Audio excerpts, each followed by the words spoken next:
the stories of our children getting opportunity to go to college and about mamas and daddies putting nickels and dimes and quarters together to pay tuition. It's about our stories.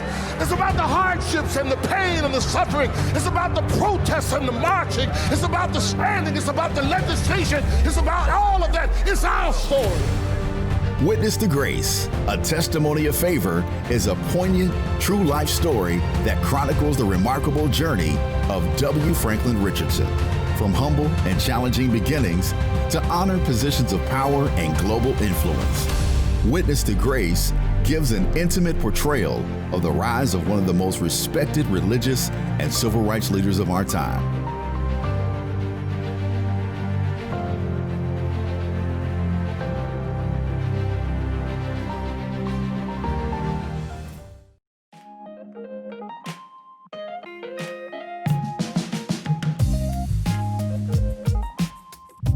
Let me say good morning to everyone, and certainly good morning to my dear friend, Dr. W. Franklyn Richardson.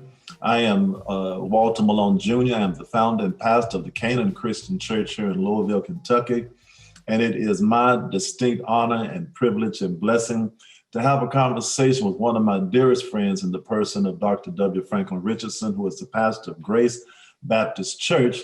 And he has written an outstanding and moving book entitled Witness to Grace, a Testimony of Favor. Richardson, Dr. Richardson, thank you so much for having this time of conversation and dialogue with me today. Dr. Malone, it's a pleasure. You know, our friendship has been such a rewarding experience, and I'm grateful that you invited to share this with me. Yes, well, I tell you, of all the things that I treasure in life, certainly it is friendship. And our friendship, as you said, goes back for many years. I think of Doc Holliday in the movie Tombstone when they asked him why he put himself in danger for Wyatt Earp. And Doc Holliday said, Wyatt is my friend. And they said, well, Doc Holliday, that's not a reason to put yourself in harm's way. We have many friends. And Doc Holliday simply responded by saying, I don't. And so I just thank God that one of my friends that you are certainly one of those authentic friends. But I want everyone to know that I am honored to have this conversation with Dr. Richardson about his book and this virtual book tour, because when I think of him as a preacher, as a civil rights advocate, as a community leader and a man who has served in many levels of distinct leadership positions, I don't know anyone who brings more integrity to the work of ministry than Dr. W. Franklyn Richardson. So I really count this as a joy and a privilege. Dr. Richardson, why don't you tell us something about your book? Give us a kind of overview and scope of this work. Well, let me begin with the origins of it. You know, after I've been a pastor now for 52 years, and been at Grace Church in New York for 45 years. And about 3 years ago, as you recall, I had a surgery, and it was a very threatening surgery. Thank God it was very successful. But about 6 to 8 weeks, I was down, and it was a time to get acquainted with my own vulnerability at a level I had never gotten before. And in the midst of that, I began to reflect upon my journey. And I said, you know, I really have owed so much to so many people in terms of those who had poured into my life and helped navigate me to the achievements I had acquired, that I felt a burden to tell that story. And at the same time, an obligation to pass on my story to those who come behind me so that they could be enriched as I have. I have a great debt to the pastors and persons who navigated my journey, and I'm grateful. And so I wanted to share it. And then I thought there was some value, could be some value in sharing it with my colleagues and with members of the churches and so forth, as believers. And when I began to reflect upon the book, the most pronounced thing that I came upon when reflecting on my journey was that I saw the grace of God in every episode of my life. And as I became that became the prominent theme of my reflection. And that's why the book got named Witness to Grace, because the Lord had given me a front row seat to his grace in my life. And as I look back, I wrote this book through the prism of grace. I used the grace as the glue that tied all my stories together. And in telling that, like Paul, I am what I am by the grace of God. And so it was that kind of thing, an acquaintance with vulnerability, having been a long time pastor and had so many diverse experiences, that drove me to want to share it. Yeah, that is amazing. And I want to just take a segue right here, because I have often said to people, we don't best understand God looking forward. We best understand God looking back. That's right. You make a statement in your book, Dr. Richardson, about that in the writing process of this book, it has mellowed your pain, it deepened your understanding of how God purposes to work in our lives in the midst of disappointments. Yes, sir. And you quote Isaiah 55:8, that his thoughts are not our thoughts and his ways are not our ways. And when you look back at your journey, you think about some of the episodes and situations that at the moment were disappointing, hurtful.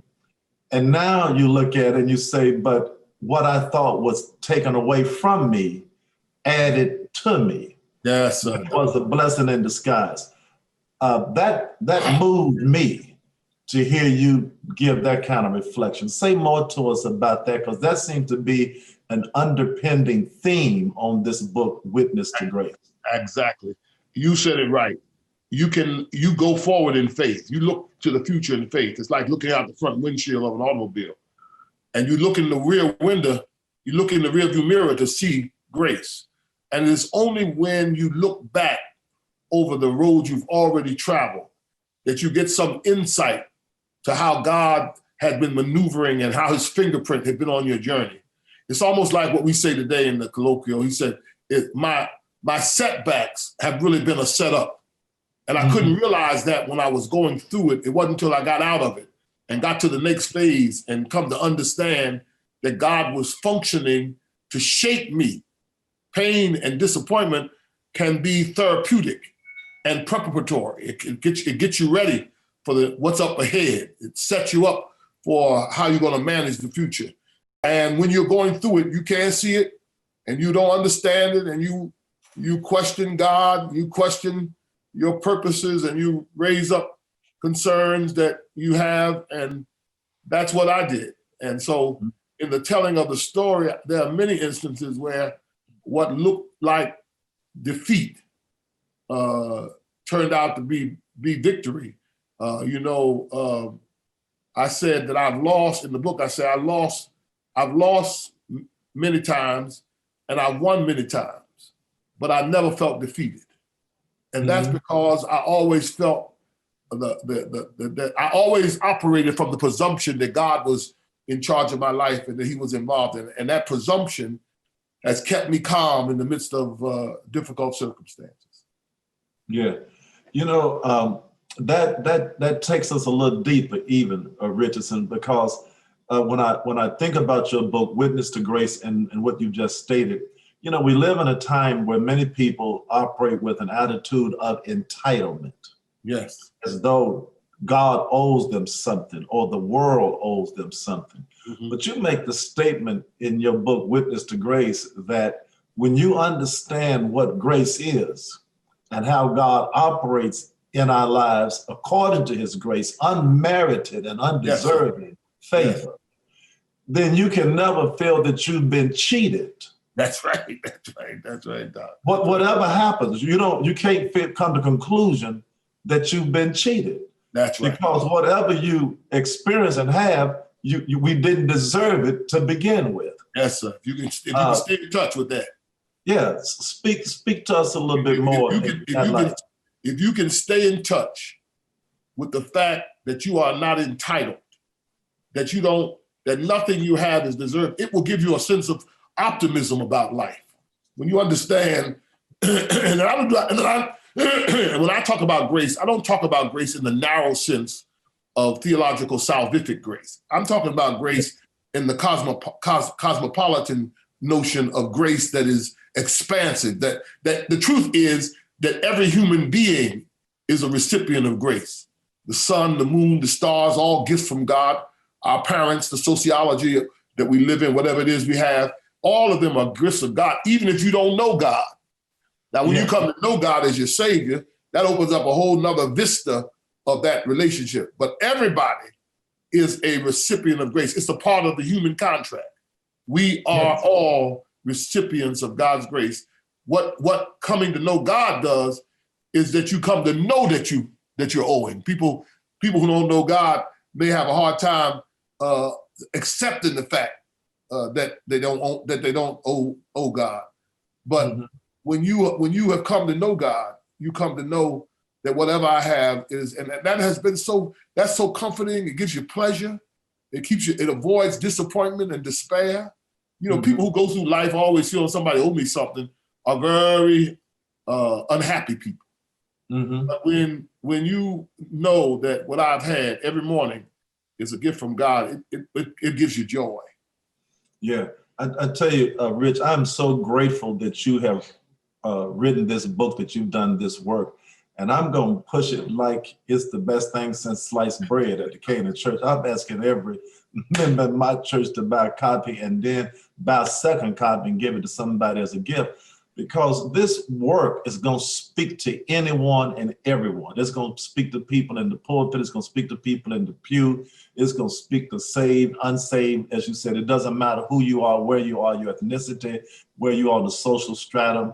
It speaks to everybody, because in a very real sense, your book is challenging one to examine how they understand their purpose in life and the process of how that purpose comes into fruition.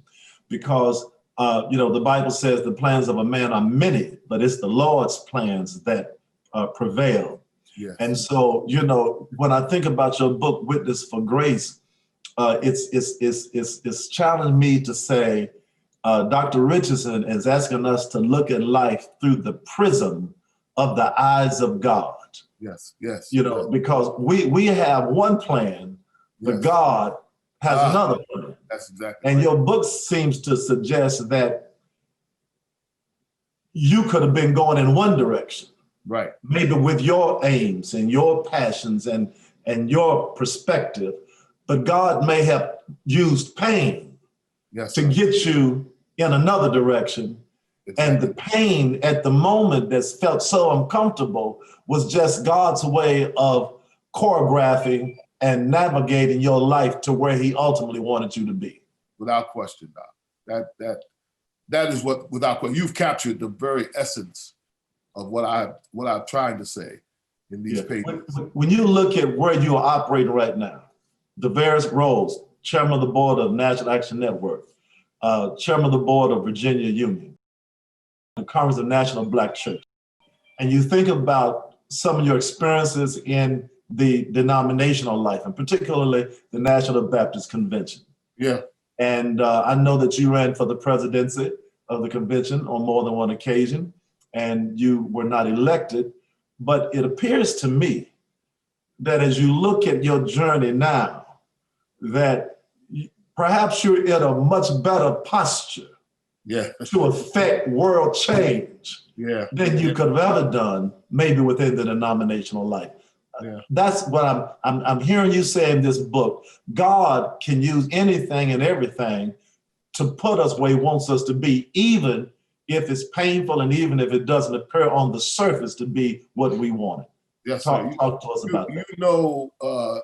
An illustration of that is what was happening in my campaign. I had a dear, close relationship with the late Reverend Dr. Manuel Scott. And Manuel, I met him in the early formative years of my ministry, and he affected me. He went out to hear me preach one night. He was in town to do a citywide revival, and I was chair of it in Richmond. And when I finished preaching that night, we were on the way back to the hotel. He said, "Rich, you ought to throw that manuscript away. You don't need the manuscript." And I said, "Well, Dr. Scott, okay." And so I thought so highly of him that the next Sunday I went to the pulpit without a manuscript. And ever since then, I've never taken the manuscript to the pulpit, even though there have been times I wanted to run and get it. I've resisted it. And I only say that to say how much I admired him and how he was always an encourager to me, always an encourager in every way. And when I became secretary, he was encouraging. So when I ran for president, I went to him to get his support. And, I just presumed that he was going to give it to me because he's always been an encourager in my corner, always advocating. And he said, I said, Doc, I'm counting on you to, he said, Rich, I'm not going to support you. I said, no. He said, no, I'm not going to support you. He said, now, Rich, you need to understand that this convention is never going to elect you president. He said, you are too ahead of this convention and you got too many talents for this. God has got something greater for you than what you are pursuing at this moment. Doctor, I was so hurt and angry at his frankness. You know what I'm saying? Yeah. And as he predicted, and that's not putting down nothing. I love the National Baptist Convention. It's just that what has unfolded in my life has validated his assessment. Mm-hmm. And as you said, the Lord has opened up so many other doors and blessed me personally in every other way that becomes a footnote for my preparation. I'm saying I needed that disappointment. Looking back, yes. I needed some failure. Yes, because it opened up a greater sense of dependency on God. Mm-hmm. It enhanced my dialogue with God. Man, you talk about a fellow talking to God, losing the elections. That was some real good conversations went on with me and God. Yeah. And a bonding that was not there. And then, after all, I was only 32 when I became secretary.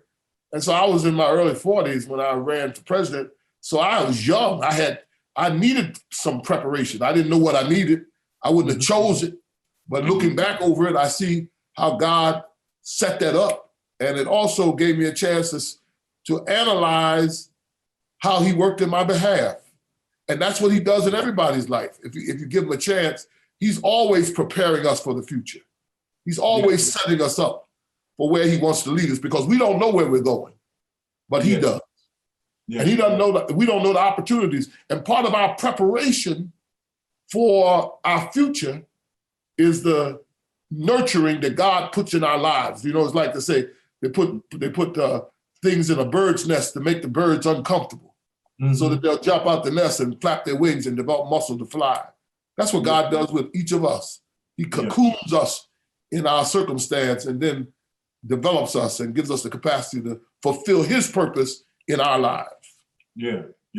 Man, this is just simply marvelous because sometimes in the world in which we live today, we see a lot of things that are so shallow, but your work is speaking to substance. And your book, Dr. Richardson, really could be a book in seminary on spiritual formation. Yes. When I was in seminary, we had to take a class called spiritual formation, and it was not negotiable. You had to have that class in order to finish. Mm-hmm. Spiritual formation. And I say that your book could be a wonderful book to be used in a class on spiritual formation because it really is addressing how we move forward in the process of how God shapes us and develops us with various episodes that we go through life's experience. There's a story told of two men in prison, Dr. Richardson, and both of them was in prison. One man, he looked down and saw the mud out of his cell. The other man looked up and saw the stars. said that what you see depends on what you're looking at. My.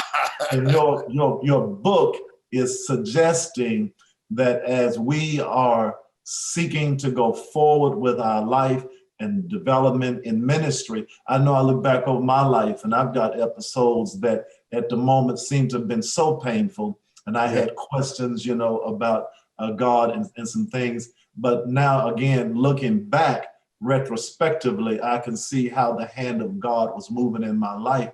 And that's what I'm hearing you say. And you said that in the midst of what appeared to be defeat, that it took your prayer life to another place. Yes, sir. So I want to bring something else up that you mentioned in your book. You talk about all of the various expressions of grace, but you say that the supreme expression of grace is God's companionship. Yes, the presence of God. Yes, sir. Now, when I hear you say it, these episodes took your prayer life to another place. It seems to me that now you're talking about, this companionship, this conversation that you had with God, that your walk with God went to another level. Yes, sir. Yes, sir, doctor. Yes, sir. The disappointments cause you to surrender to the fact that you are incapable of navigating your life, that you can't plan it. There's something else operative that you cannot plan. You have to depend on God. And when you begin to be able to share with God and have an intimacy with God, such an intimacy that you can express your disapproval of what God is doing, that's the height of intimacy, Doc. When you can tell God, I don't agree with you, I don't understand what you're doing. Please show me, because give me the patience to wait and see how you're gonna work this out. Yeah. That is so profound and is so humbling. It is so humbling.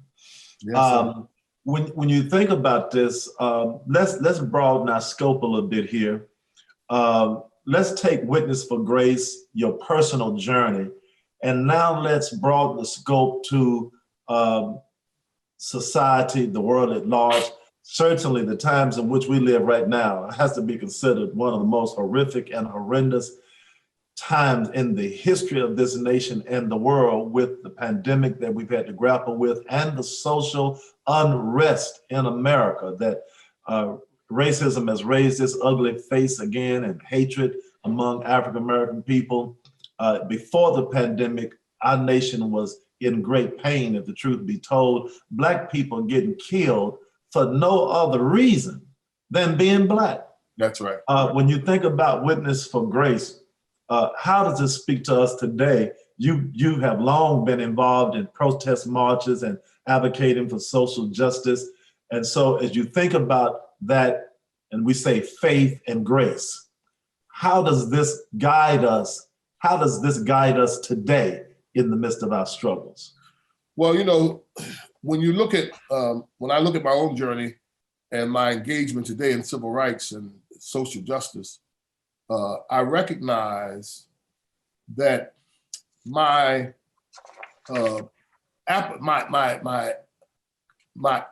raising in the importance of civil rights and social justice is really an extension of my ministry. It's not an addition to it. In other words, the prism through which I see my call to ministry is the life of Jesus Christ. And in the Jesus that I know, there is this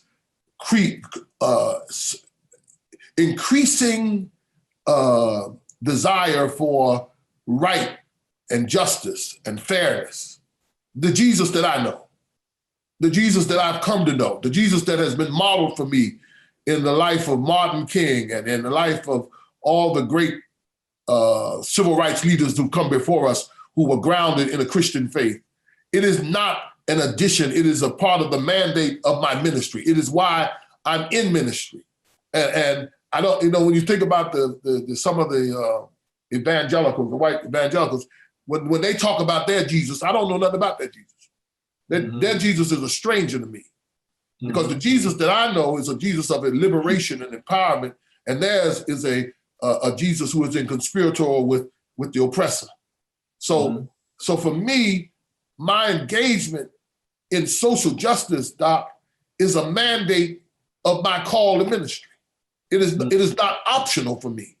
That if I am in fact a pastor of a church, a Black church, and I am a preacher called by God, and I'm acquainted with the mandates of the scripture, I have an obligation to use those resources to help liberate my people and to be a voice for those who don't have the platform or the voice. So my engagement in this is just, all of the things I've done in my life have always been an extension of my ministry, whether it was on a corporate board, whether it was leading the ecumenical fight, or whether it was social justice directly. All of it has been an extension of ministry. I'm so glad that I was blessed to not have to have other vocations in order to sustain myself. I found myself overwhelmed with opportunity in the pursuit of trying to be a faithful pastor and a faithful minister of Jesus Christ. Mm-hmm. And all of that is an expression of the grace of God. My God, He would put you in a position not to have to do anything else and to have the resources, the opportunity, the time, the gifts to be expressed to affect lives of people in so many different ways as a part of the ministry that God felt like he could trust you with. And so as we talk about the times in which we live, the social unrest, the pandemic and all of that, I think, Rich, about the fact that between Malachi and Matthew, yes, sir, intertestamental period, it was 400 years of prophetic silence. Yes, sir. There was no prophetic word uttered for 400 years. Yes, sir. And it seems to me that in the context of our nation right now, that there has been prophetic silence, that in many regards, we have not heard from preachers to speak out about really the bottom line of the issues that we're being confronted with in this nation right now.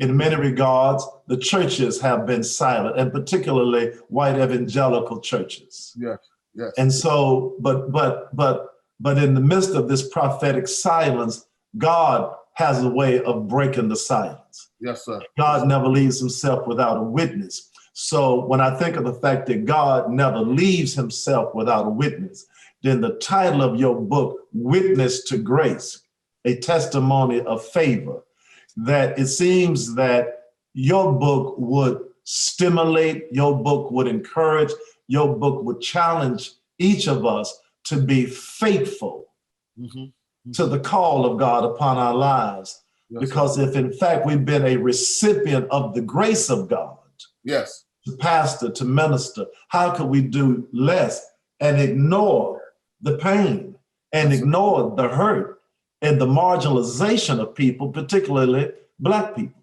Yes, sir, Doc. There's no question about it. There's no way that you can be faithful to this call without being engaged. It's one thing to pray, and I believe in prayer, you heard me make reference to it. But when you get up off your knees, you have a responsibility to get on your feet and live out the prayer you prayed. The prayer must not be just rhetoric. It must inform action. And so if we are indeed praying for equality and praying for justice and praying for empowerment, we must get up and act it out, become partners with the prayer that we have prayed.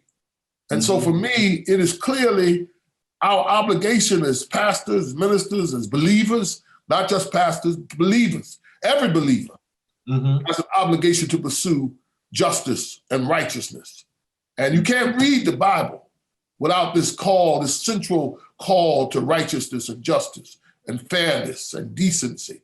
It's a mandate. It's not optional to a good reading of the biblical text. Yes. And so I think you're absolutely right. I think that we're in a season, when I was at the close of, when I had finished the book, I finished the book like in April, but we couldn't release it because the pandemic had come and we couldn't distribute it all of the printers were shut down, all of the shipping opportunities. And so it gave me a couple months and I began asking, so I ended up writing the epilogue.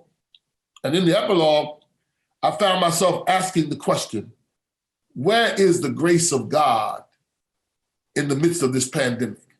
Where is the grace of God in the midst of this pandemic? Mm-hmm. Because I asked that question because it was a logical question coming out of what I had written about. That, in other words, I'm saying that the things that happen in our lives, individually and collectively, are often God's preparing us for something better, something greater. So yes. the question became, well, how is this pandemic demonstrating God's grace? Well, then the only thing I could do was, in writing the epilogue, was to speculate. And the speculation included, well, first of all, this pandemic only affected human beings. The birds never stopped singing, dogs never stopped barking, cows never stopped mooing, the sun never stopped shining, the moon kept dancing in the night, the wind keeps blowing, and the ocean still continues its dual cycles every day. How it must be something God is saying to us. And then the question becomes, could it be possible that God had deposited in our DNA, in the early creation of humanity, a default that if we became too corrupt, that something would occur? That's what the whole Noah piece is. Right. That a default could kick into place to call us away from our self-destructive behavior.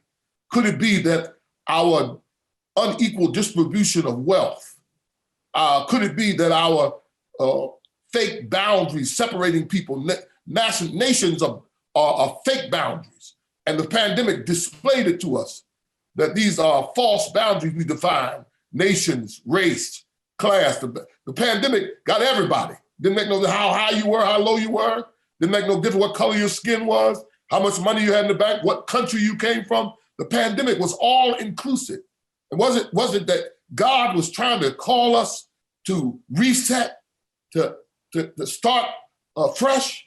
And the question at the end of the day becomes, if God is trying to speak to us, it was his grace demonstrated in the fact that he put this default that would keep us from our own self-destruction, that our abuse of the ecology, the water and the air, all these things come together to kick that default into the creation. That virus showed up to call our attention. The question becomes, will we just start again when it's all over? We just start again? Or will we start over? Will we ask ourselves questions about, because we confronted with our vulnerability questions. Right. Like never before. All of us are so aware, given the journey to the cemeteries, the large delays in the cemeteries, and the loss of our loved ones. All of that is God, in my opinion, is speaking to us. Mm-hmm. And we have to wrestle with, what is it that God is trying to say? And then you tap to that, the whole Black Lives Matter, the amplification of the injustice of racism that's been obvious in the global village, but particularly in America for the last 400 years. So I'm saying that the grace of God is functioning in the pandemic and calling us to save ourselves. Yes, I think you're right on point. One of our colleagues, Bishop Joseph Walker, he put it like this. He said, God is resetting the world, God is resetting the church, and God is resetting our lives. Yes, sir. And I think that what you're saying is right on point, and that it becomes a part of the expression of the grace of God. And I certainly agree with you that we have a obligation and a responsibility to God and to the witness of the church to make sure that our voice is heard, to speak out for the voiceless, and to help in the advocacy of turning things around in this nation. And we cannot come out of the pandemic and it be business as usual. No, there has to be a change. There's got to be a change. Dr. Richardson, you didn't get to where you are by accident or happenstance, but you got to where you are also, which is an expression of the grace of God, of the discipline of your educational journey. And so as a clergy person, as a man well educated, well prepared, when you think about this book, Witness for Grace, what would you say that it speaks to the young generation in terms of moving forward and preparing themselves educationally and being in a position to be able to make a mark in their own lives on the pages of history? I think of my own son, I think of your son, and both of us have advocated and pushed our children to get a good education and so forth. And so how does this speak to this upcoming generation in terms of preparation and the importance of it? You cannot, in my opinion, you cannot overemphasize the importance of preparation. For me, preparation is the place where preparation and opportunity intersect, is where achievement happens. So if you can't understand when you're young how vitally important preparation is. But if you fail to prepare, when the opportunity shows up, you will have to let the achievement opportunity pass by. So we have to encourage our young people because they have not been down that road. We have to help them understand that this is not about you today. This is about you tomorrow. And education is critical to preparation for life. You know, Jesse Jackson tells this story. I heard him a long time ago. He says that he was in school and they were teaching, he had a French class. And he said he never understood why they'd be teaching him French. He wasn't speaking French, wasn't nobody around him speaking French, and there wasn't no French in his community. And he said he didn't pay much attention to it. He did enough to get through the course and never did. He said then he got to be older and he went, being Jesse Jackson, he went to Africa. And when he was getting off the plane, he got down and the black brothers was down there ready to shake his hand. And they said to him, "Parlez-vous français?" And Jesse said, boy, my mind went quickly back to I had missed the opportunity to prepare myself for that moment by not preparing myself because I couldn't see what was up the road and how it could be valuable to me. And that is true with our children. And, you know, we're fortunate, as you said, to have children we can advocate for. But I came through a place in my life where I was the victim of the inner city schools, where they simply promoted you, whether you attained the information you should have, as long as you were good, didn't get no trouble, and attended class, you get promoted to the next grade. So you could end up being at the end of the track with a credential that had no meaning because you had no preparation poured into you. And I remember at the 10th grade, I wanted to be a doctor, and my counselor, Mr. Dribbin, told me that I wasn't college material. And he said, you need to go do something else, some vocational opportunity. And I didn't receive it. I was disappointed and hurt, but I didn't believe him. And I was determined to try to overcome it. But the truth is, he was right in one way. I was not college material because the school system was not designed to make me college material. And therefore I wasn't. But I still went on to Westchester Community College and flunked out of West Philadelphia Community College, flunked out, and I couldn't understand. I couldn't understand because I was doing the same thing I was doing in the elementary school, in the high school. I was doing it in the college, and the college flunked me. Mm-hmm. Well, I went to my pastor. I told him I wanted to be a pastor. He said, you got to get prepared. And I said, well, you know, I flunked out of community college. He said, well, that's all right. I'm going to send you down to Virginia Union University. I'm going to have Leonard George Carr, who's going to write you a letter. And we're going to get them to consider you. So I went there and they saw that I had a reading deficiency. I couldn't read, Doc. And they said, well, I'll tell you what we're going to do. We're going to give you a conditional matriculation. And we're going to put you in remediation for a year for reading. And if you do well that year, you'll be able to stay here. Well, God's grace prevailed. I did well, graduated from there, went on to Yale, went on to other things across the world. 35 years later, the matriculant, the conditional matriculant of a non-reading student is the chairman of the board signing every degree of everybody graduating from the university. That's the grace of God. That's the favor of God. Yes. That's God taking nothing and making something out of it. Creation happens all the time. Creation is continuous, evolving. God is always taking something and taking nothing and making something. And he does it in our lives as well. Yeah.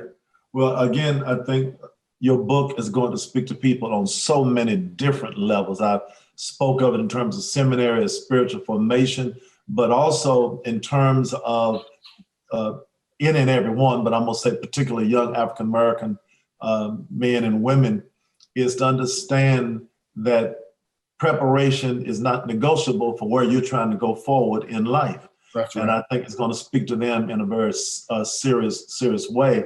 But let me ask a couple other questions within the time that's remaining, and I think we will probably use that time very well. And that is also when I think of your work individually, because I've been blessed to know you, and maybe I'm a little selfish about you are an expression of God's grace in my life, because I'm thanking God for you. I really am. And so knowing your work in this book, Witness to Grace, when we think about economic empowerment of Black people in America, and that it is said, I think, that we have some economic expression of resource in this country of around $1 trillion. That's more than some countries. Right. And so we start thinking about economic empowerment as African-American people, and we think about your book, Witness to Grace, a testimony of favor. What are we called upon to do with the resources that we have? Our mothers and fathers started schools, with nickels and dimes, raised us on meager fare, but God has given us grace. Mm-hmm. And whatever we don't have, we have to say, but God has blessed us with more than we have had. Yes, sir. The question is, what are we doing with what we've got? I believe in reparations, Dr. Richardson, but while I believe in reparations, I believe probably just as strong in Black self-determination. Yes, sir. So yes, I'm asking you, in light of your book, Witness for Grace, a testimony of favor, how do you feel that your journey and what you explain in your book, how does this speak to the future of Black America in terms of economic empowerment?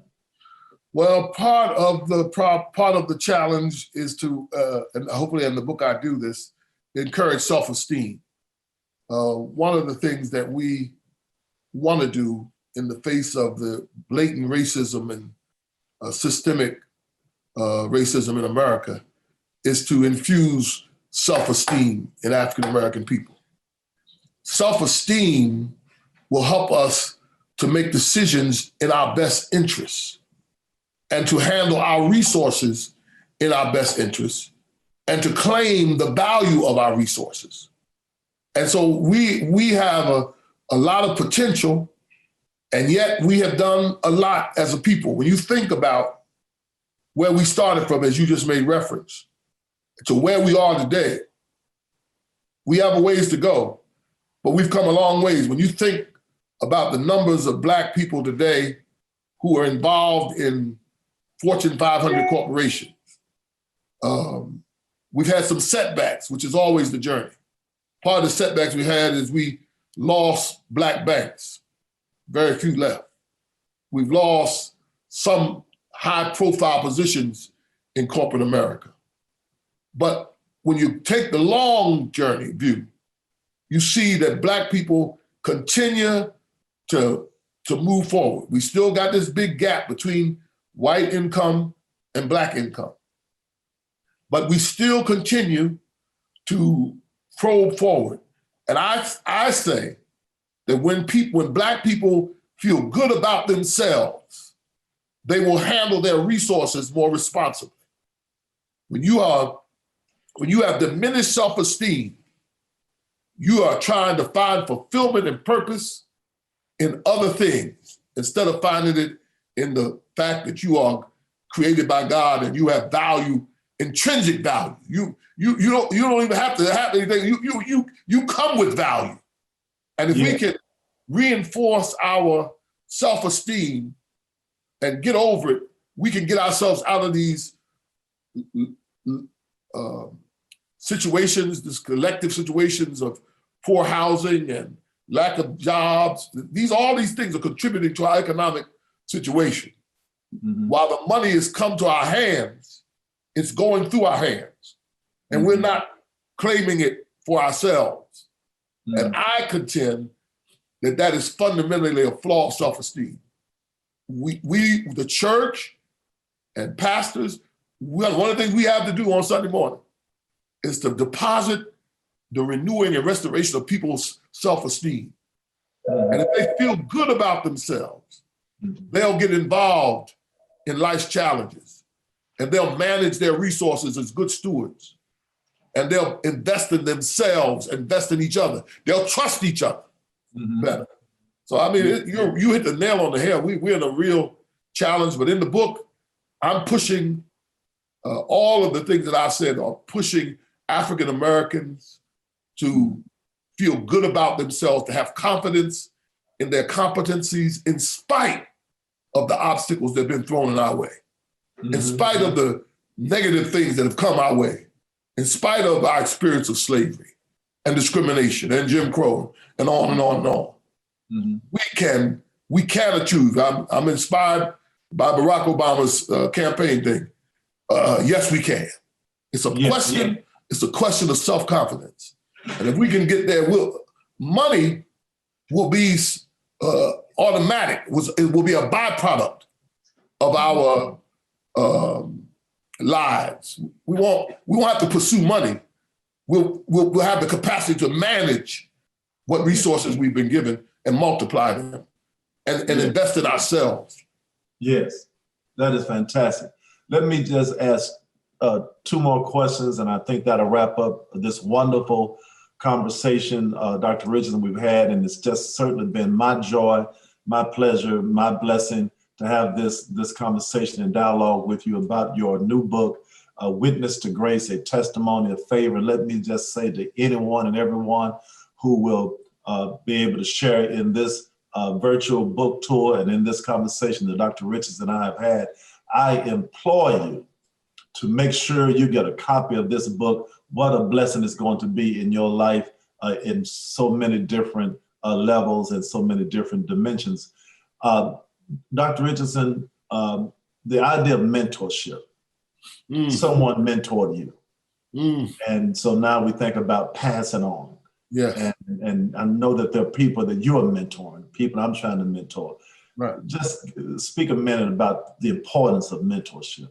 Well, first of all, if there was somebody asked me, what's the single important, other than God's involvement in your life, and even that is an expression of God, responsibility for your achievement.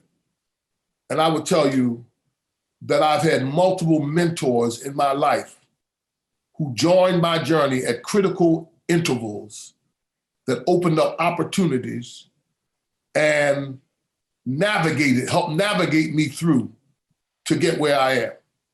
And I start with the fact that my mother was my first escort to faith and to navigation of life. She was my first mentor, as was my father. And then my pastor, James Edward Hamlin in Philadelphia. He happened to be an assistant at the school, so I not only did I have the benefit of him on Sunday, but he was in my high school every day.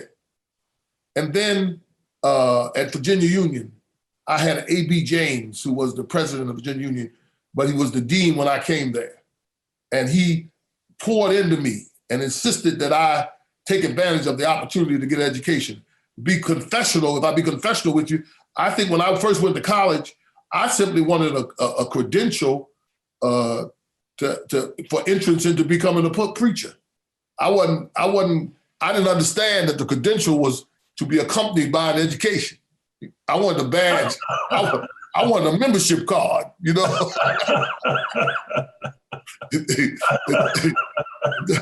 Dr. James helped me to understand that it was the education that was more important than the membership card. And so he nurtured my educational development. He invested that in me, as was Pearl Mankins, my history teacher, and then others along that. Then when I got into the ministry, where pastors, man, G.G. Campbell was one of the first people to catch me when I first became a pastor. And then I came to New York, and Sandy Ray, Frederick Ray, who was a pastor of Cornerstone Church. His wife, her son from another marriage, was my classmate at West Philadelphia High School. When she found out that I had come to New York, they adopted my wife and I. And that gave me access to Dr. Ray, and what a vista that opened up. He was the president of Empire Baptist State Convention. He was heralded preacher of the National Baptist. And I had insight. And first, I rode around in his car with Dr. Ray as he would tell me different things and encourage me. And when I was a student at Yale, and I asked him, said, Dr. Ray, you need to write a book. And he said, no, that's not mine. And I said, well, will you let me get your sermons and put together? So he gave me permission, gave me power of attorney. I went to Broadman Press in Tennessee and got the contract, brought it back, he read it. I then took the manuscripts assisted him in preparation of the manuscripts, took them to Broadman Press. They created the galley proofs, and the galley proofs I brought back to Dr. Ray for approval. Dr. Ray never saw the finished book because he died a week or so after I bought the galley proofs. He died. When he died, Mrs. Ray asked me to give the minister's tribute at the funeral. I said, oh no, Ms. Ray. Dr. Ray all the preachers love Dr. Ray. There's so many great preachers who deserve to give him the minister's tribute. I have no, and I'll never forget what she said, Doc. She said, Franklyn, do you know the importance of a moment?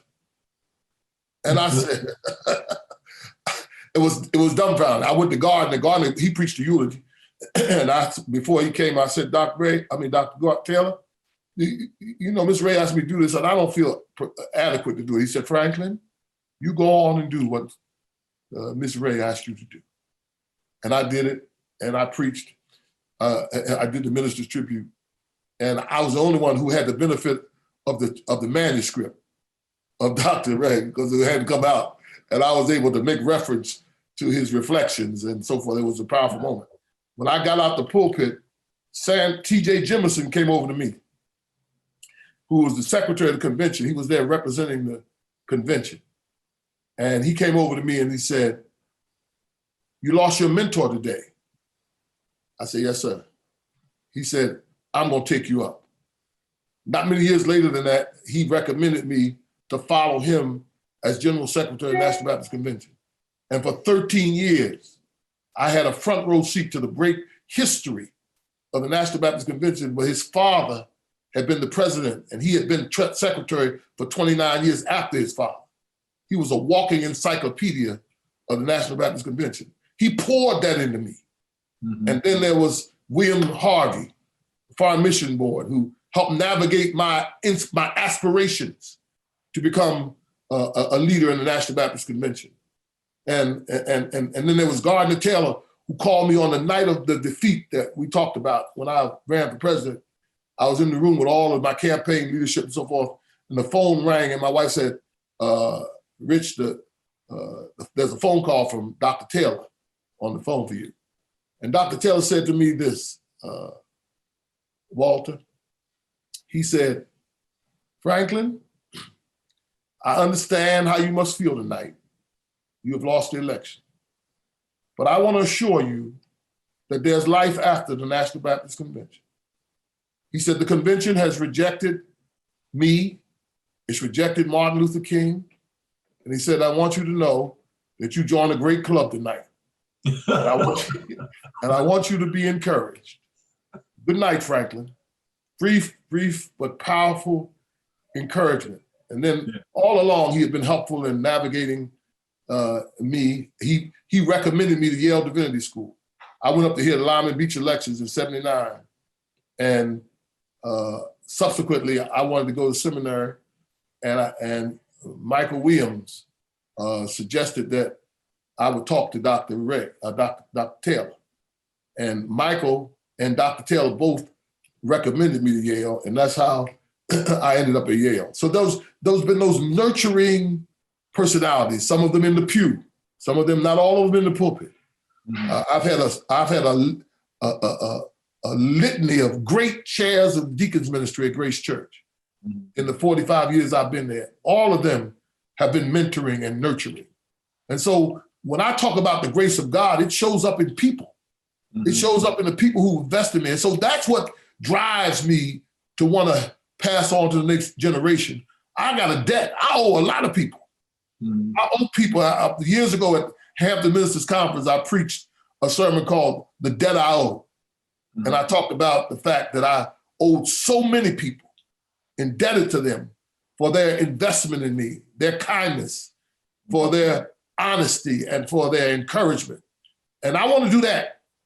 That's what I think is the priority of my journey at this point, is to be an encourager for those who will come after me, those who are walking with me, so that the future will be brighter. And they'll have the benefit of my experience, as I have had the benefit of my predecessors. Wonderful.